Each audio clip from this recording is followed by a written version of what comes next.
এই মুহূর্তে সবথেকে বড় খবর, এবার বড় পদক্ষেপ নিলেন আন্দোলনরত জুনিয়র চিকিৎসকেরা। গতকাল রাতের পূর্ব পরিকল্পনা অনুযায়ী সকাল 10:30 নাগাদ বৈঠকে বসলেন তারা।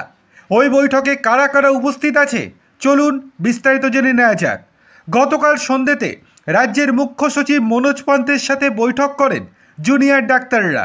বৈঠকে তাদের দাবি ছিল 4 ও 5 নম্বর দাবি যাতে মেনে নিয়ে পর্যাপ্ত ব্যবস্থা করে রাজ্য সরকার।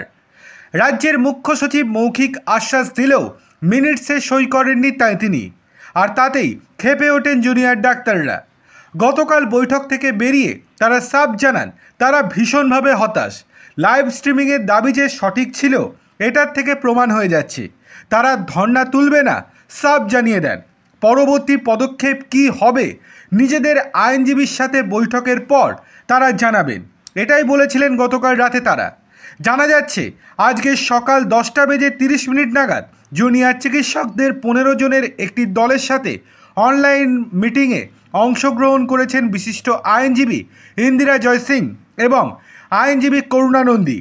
ডাক্তারদের তরফ থেকে মিটিংয়ে উপস্থিত রয়েছেন, অর্থাৎ অনলাইন মিটিংয়ে উপস্থিত রয়েছেন করুণা দেবী। এছাড়াও 4 জন বিশিষ্ট সিনিয়র চিকিৎসক এই মিটিংয়ে অংশগ্রহণ করেছেন।